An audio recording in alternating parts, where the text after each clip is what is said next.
Welcome to only IAS. स्वागत है आप सभी लोगों का प्रीलिम बूस्टर न्यूज डिस्कशन में। आज है 8 नवंबर 2021। तो आइए देख लेते हैं कि ऐसे कौन से इंपॉर्टेंट आर्टिकल्स हैं जो आज हम कवर करने वाले हैं।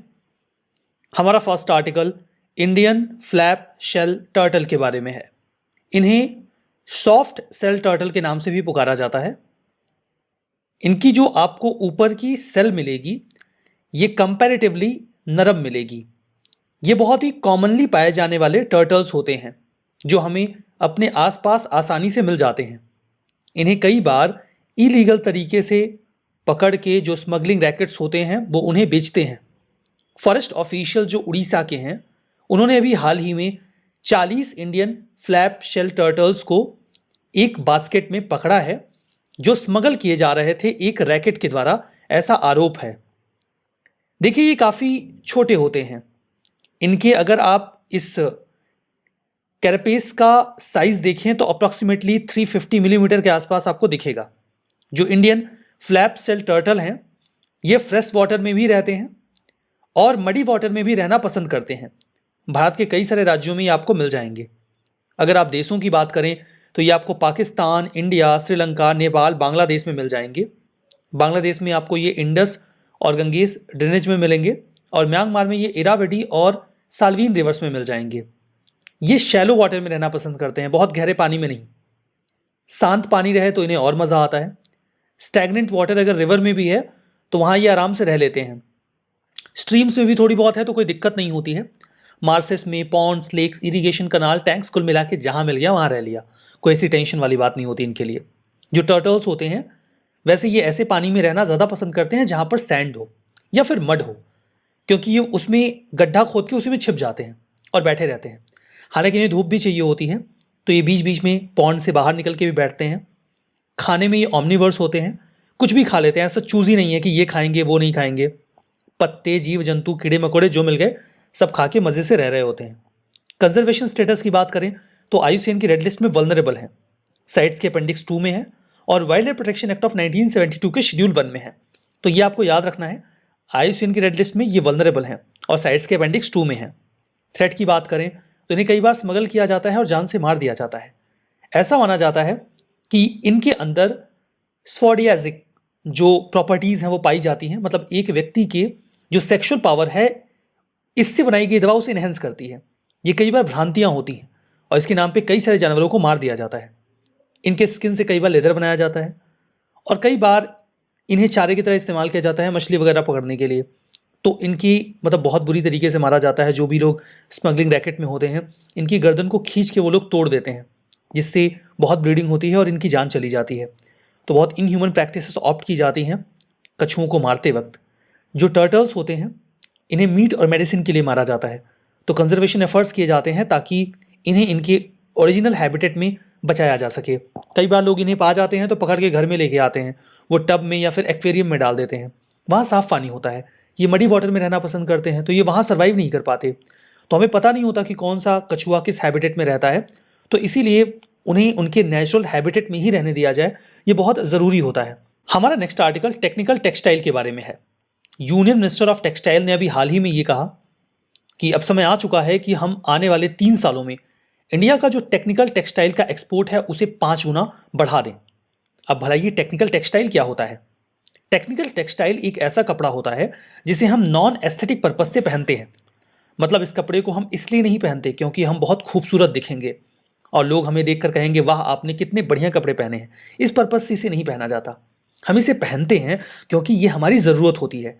जैसे एक व्यक्ति जो फायर डिपार्टमेंट में काम कर रहा है उसे अलग तरीके के कपड़ों की आवश्यकता होगी। कोई बायोकेमिकल डिपार्टमेंट में काम कर रहा है, कोई एग्रीटेक में काम कर रहा है, कोई मेडिकल इंडस्ट्री में काम कर रहा है। तो सभी लोगों को, कोई टेक्निकल फील्ड में, मतलब जो इलेक्ट्रिसिटी का फील्ड है वहाँ पे काम कर रहा है।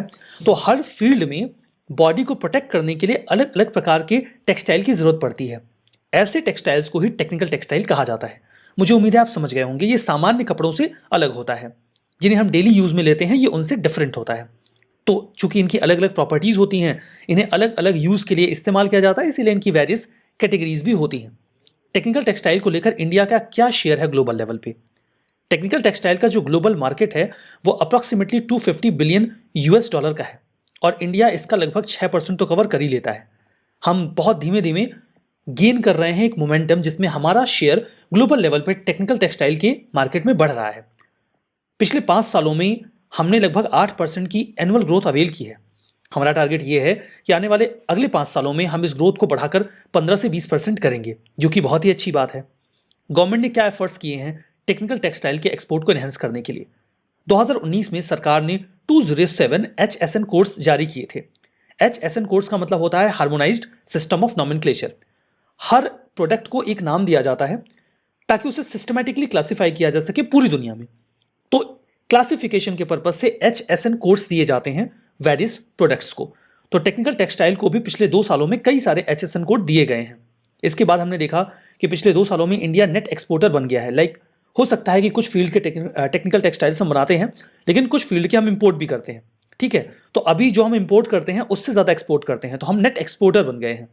नेशनल टेक्निकल टेक्सटाइल मिशन फरवरी में लॉन्च किया गया था 2020 में। इसका उद्देश्य यह था कि टेक्निकल टेक्सटाइल के फील्ड में इंडिया को एक ग्लोबल लीडर बनाया जाए। 92 टेक्निकल टेक्सटाइल आइटम्स ऐसे हैं जिनको गवर्नमेंट ऑर्गेनाइजेशंस आज इस्तेमाल कर रहे हैं, जो अलग अलग फील्ड को कवर करते हैं, like agriculture, horticulture, highways, railways, water resource और मेडिकल एप्लीकेशंस। आपने देखा अलग अलग फील्ड के जो टेक्निकल टेक्सटाइल्स होते हैं वो अलग अलग होते हैं। हमारा next article national company law tribunal के बारे में है।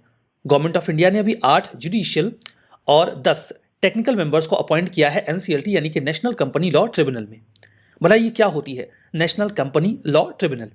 ये एक क्वासी जुडिशियल बॉडी होती है, मतलब जुडिशियल फंक्शंस परफॉर्म करती है, बट पूरी तरीके से जुडिशियल बॉडी नहीं है।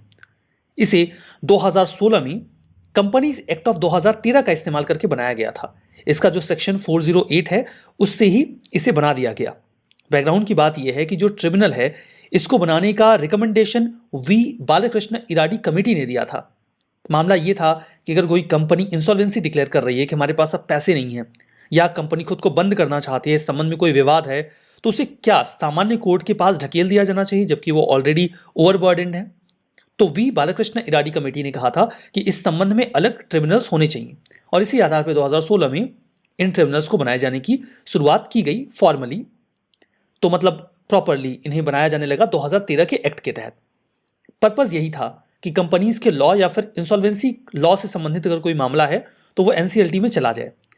इसमें मेंबर्स का टर्म या जो चेयरपर्सन उनका टर्म क्या होता है, वो कितने समय तक बने रहते हैं। NCLT के मेंबर्स या फिर जो उनके चेयरपर्सन हैं वो या तो 5 सालों तक या फिर 65 वर्ष तक अपने पद पे बने रहते हैं, जो भी पहले पूरा हो जाए। अब कोई व्यक्ति 62 वर्ष की आयु में अपॉइंट हो रहा है तो उसका कार्यकाल 3 साल का ही होगा, और अगर कोई 58 वर्ष में ही अपॉइंट हो गया है तो वो 63 तक ही सर्विस करेगा, मतलब या तो 5 साल या 65 साल जो पहले पूरा हो जाए। तो याद रखिएगा टर्म क्या है, या तो 5 साल या 65 साल, ये आपको याद रखना है, भूलिएगा मत। NCLT का जो भी अवार्ड है वो आपको पसंद नहीं आया तो आप क्या करेंगे? NCLT का अवार्ड आपको पसंद नहीं आया तो आप चले जाइए NCLAT में, यानी कि national company law appellate tribunal में। उसका भी अवार्ड आपको पसंद नहीं आया तब आपको क्या करना है? तब आप चले जाइए सुप्रीम कोर्ट ऑफ इंडिया में। इस बात को लेकर जो लॉ ट्रिब्यूनल्स हैं उनको क्रिटिसाइज भी किया जाता है कि जब आपने उनको फाइनल अथॉरिटी नहीं दे रखी है तो फिर उनको बनाने का क्या मतलब है? हायरार्की तो बनी हुई है, तो केसेस तो खींचने ही है और सुप्रीम कोर्ट तक जाने ही है, कोई रुकता तो है नहीं। कंपनीज वगैरह के पास वैसे भी इतना फंड और फाइनेंस होता है कि वो केस को खींच पाते हैं, तो मतलब नहीं निकलता, केसेस लंबे जाते हैं। इस आधार पे NCLT को क्रिटिसाइज भी किया जा सकता है। हमारा नेक्स्ट आर्टिकल वन्यार्स के बारे में है। मद्रास के हाई कोर्ट ने अभी वन्यार कम्युनिटी को दिया जाने वाला 10.5% का कोटा रद्द कर दिया है। इस कोटा को दिए जाने का अनाउंसमेंट तमिलनाडु की सरकार ने किया था। वन्यार्स के बारे में आपको बता दूं कि ये कम्युनिटी तमिलनाडु से बिलोंग करती है और वहां पर बहुत ही ज्यादा बैकवर्ड है, मोस्ट बैकवर्ड कास्ट है वहां की, जबकि इनकी संख्या तमिलनाडु में काफी ज्यादा है। मतलब तमिलनाडु की 1/4 पॉपुलेशन या आप 25% कह लीजिए वो वन्यार कम्युनिटी से बिलोंग करती है, लेकिन ये अभी भी सोशियो इकोनॉमिकली काफी पीछे हैं, एजुकेशनली भी काफी पीछे हैं। तो वन्यार, जिन्हें कई बार वन्या भी कहा जाता है, इन्हें इसके पहले पल्ली भी पुकारा जाता था। ये एक कम्युनिटी है या फिर जाति है जो कि तमिलनाडु के नदन पार्ट में आपको मिलती है। 1980 के दशक में ही इन्होंने काफी प्रोटेस्ट किया था। उस समय इन्होंने ये कहा कि हमारी इतनी बड़ी संख्या है लेकिन हमें रिप्रेजेंटेशन नहीं मिलता, तो हमें कम से कम राज्य की एजुकेशनल और जॉब्स में, एजुकेशन और जॉब में 20% रिजर्वेशन मिलना चाहिए, और सेंट्रल सर्विसेज में भी 2% का रिजर्वेशन दिया जाना चाहिए। ये डिमांड तो काफी पुरानी है लेकिन इसे पूरा नहीं किया गया। कुछ समय पहले ये अनाउंसमेंट किया गया था कि 10.5% का रिजर्वेशन दिया जाएगा, लेकिन यहां पर मद्रास हाईकोर्ट ने इसे क्वैश कर दिया है। तमिलनाडु में वैसे भी रिजर्वेशन काफी ज्यादा है और तमिलनाडु की पॉलिटिक्स का एक बहुत बड़ा हिस्सा रिजर्वेशन के इर्द गिर्द घूमता रहता है। इवन जो और बैकवर्ड कम्युनिटीज हैं जैसे कि थेवार्स या फिर गाउंडर्स, अगर मैं सही प्रोनाउंशिएट कर रहा हूं तो वो भी सोशो और पॉलिटिकली काफी पावरफुल हैं वनियास की तुलना में। वनियास एक समय में काफी अच्छा रिप्रेजेंटेशन रखते थे पॉलिटिकल कम्युनिटी में भी 1940s एंड 50s में, लेकिन उसके बाद स्थिति खराब होती चली गई और अभी भी बहुत अच्छी नहीं है। ये पूरा मामला आपने समझा। हमारा next article community resource person enterprise promotion के बारे में है, यानी कि CRPEP। नाम से समझिए, ये एक इंडिविजुअल है, एक पर्सन है जिसको काम दिया गया है कि आप एंटरप्राइज प्रमोशन के लिए काम करिए। तो ये तो कुछ क्लियर हो रहा है। एक्चुअली में आजादी के अमृत महोत्सव के पार्ट के तहत जो एक सब स्कीम है, मतलब एक स्कीम है काइंड ऑफ, समझिए, नाम है स्टार्टअप विलेज एंटरप्रेन्योरशिप प्रोग्राम। इसके तहत हम गांवों में एंटरप्रेन्योरशिप को एक्सपेंड करने की कोशिश करते हैं। अब इस काम को करने के लिए हम कुछ इंडिविजुअल्स को अपॉइंट करते हैं, उन्हें कहा जाता है CRPEP। तो 102 लोगों का भी CRPEP के तौर पे सर्टिफाई किया गया है। मतलब ये लोग जिनके पास काम है कि आप जाइए लोगों की मदद करिए कि वो इंडस्ट्रीज लगा सकें। तो SVEP यानी कि स्टार्टअप विलेज एंटरप्रेन्योरशिप प्रोग्राम, ये सब स्कीम है अंडर DNRLM, दीनदयाल अंत्योदय योजना, नेशनल रूरल लाइवलीहुड मिशन। इसका काम यह है कि ये सेल्फ हेल्प ग्रुप को, जो उनके मेंबर्स हैं, उनके फैमिली मेंबर्स हैं, उनकी मदद करें कि वो छोटे छोटे एंटरप्राइज लगा सकें, कंपनीज खोल सकें जो नॉन फार्म सेक्टर में हो, जो एग्रीकल्चर से अलग हो। जो प्रोग्राम है वो एक ऐसा इकोसिस्टम तैयार करना चाहता है रूरल एरिया में, जहां पर लोग खुद को सेल्फ सस्टेन बना सकें और इंडस्ट्रीज ओपन कर सकें, छोटी छोटी कंपनीज लगा सकें। इसके लिए कम्युनिटी एंटरप्राइज फंड की भी व्यवस्था की गई है और जो लोग ऐसा काम करना चाहते हैं उन्हें बिजनेस सपोर्ट भी चाहिए होगा। तो बिजनेस सपोर्ट सर्विस के लिए ही रिसोर्स पर्सन सरकार की ओर से दिए जाते हैं अंडर दिस स्कीम। उन्हें ही कहा जाता है कम्युनिटी रिसोर्स पर्सन। इनका काम है मदद करना, किसके लिए? एंटरप्राइज प्रमोशन के लिए। तो ये आर्टिकल आपने समझा। हमारा नेक्स्ट आर्टिकल LZTFL1 के बारे में है। भला ये अजीब सी चीज क्या है?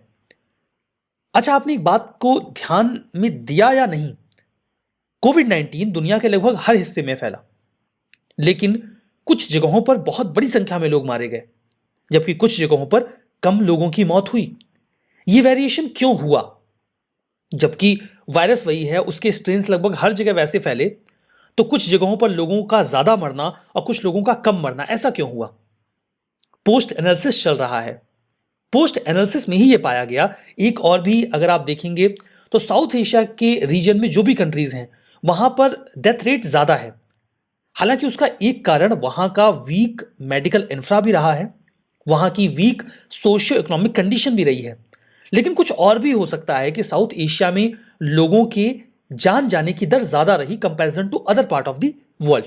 रिसर्चर्स जो बिलोंग करते हैं medical research council Weatherall institute of molecular medicine, जो कि यूनिवर्सिटी ऑफ ऑक्सफोर्ड का हिस्सा है, उन्हें अभी कुछ मिला है। उन्हें मिला है एक जीन। उस जीन को ही नाम दिया गया है LZTFL1। उनका यह कहना है कि यह जीन रिस्पॉन्सिबल है कि कुछ जगहों पर या कुछ कम्युनिटीज में लोगों की ज्यादा जान गई। उनका यह कहना है कि ऐसे लोग जिनकी एंसेस्ट्री साउथ एशिया से है, मतलब जिनके पूर्वज या वंशज साउथ एशिया से बिलोंग करते थे, उनमें 60% लोगों में यह जीन पाया जाता है। और जिन भी लोगों में यह जीन पाया जाता है उनके रेस्पिरेटरी सिस्टम में कोविड-19 के दौरान ज्यादा प्रॉब्लम आई और इसीलिए उनकी जान भी ज्यादा गई। इसीलिए जब सेकेंड वेव इंडिया में आया तो वो काफी हार्मफुल रहा और साउथ एशिया में लोगों की काफी ज्यादा जान गई।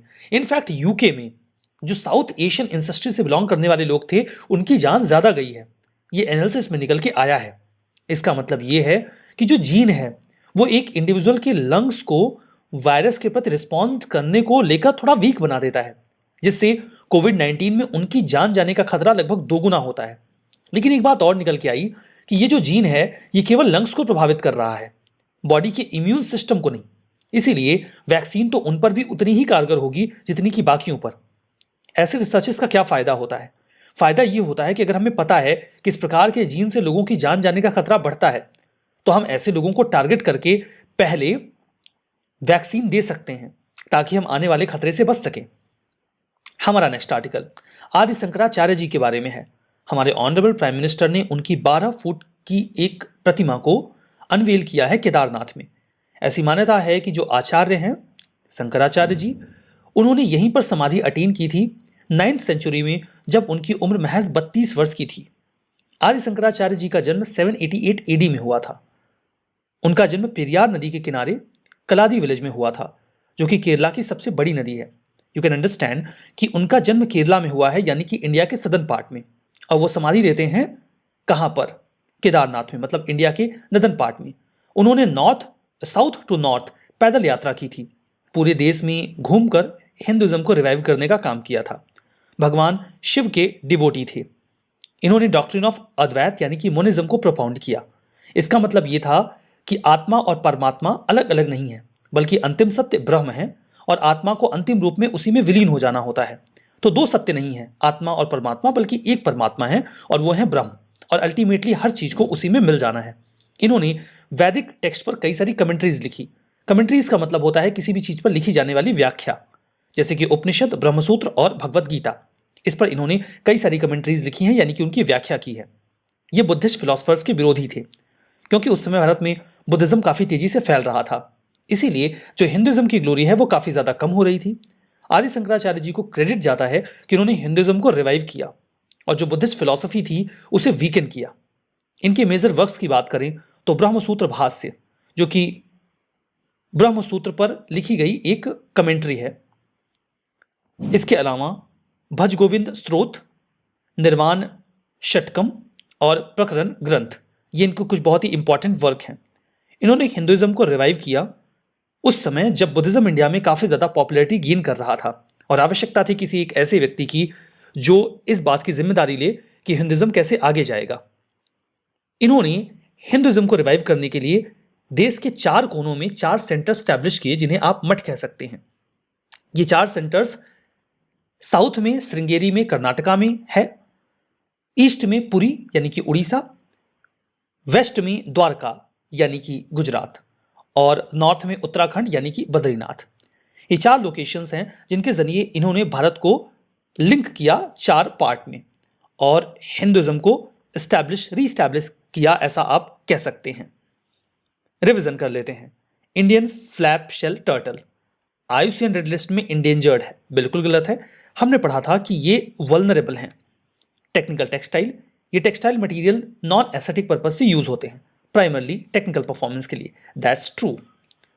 वन्यास मध्य प्रदेश से बिलोंग करते हैं, बिल्कुल गलत है, ये तमिलनाडु से बिलोंग करते हैं। स्टार्टअप विलेज एंटरप्रेन्योरशिप प्रोग्राम, ये सब स्कीम है DNRLM का, बिल्कुल सही है। आदि शंकराचार्य बुद्धिस्ट फिलोसफर्स के फेवर में थे, ये गलत है। यहां पर देखिए गलती से ट्रू लिख गया है, आप इसे फॉल्स कर लीजिए। ये बुद्धिस्ट फिलोसफर्स के अपोज थे, उनको अपोज करते थे उनकी फिलोसफी को। तो ये तो सारी बातें हमने समझ ली। सेशन की PDF ओनली IAS के टेलीग्राम चैनल पे मिल जाएगी, लिंक मिलेगा डिस्क्रिप्शन बॉक्स में। फर्दर आप only IAS nothing else search भी कर सकते हैं। अगर आपको कई सारे चैनल दिखें जिससे आपको कंफ्यूजन हो, तो आपको सिंपली ध्यान रखना है कि ओनली IAS नथिंग एल्स जो ऑफिशियल चैनल है उस पर 1,22,000 सब्सक्राइबर्स हैं। तो आप आसानी से इस चैनल को पहचान लेंगे, वहां पर आपको ये PDF मिल जाएगा। आप इसे डाउनलोड कर लीजिएगा और रिवाइज करिएगा। आज का सेशन हम यहीं पर समाप्त करेंगे। बहुत बहुत धन्यवाद।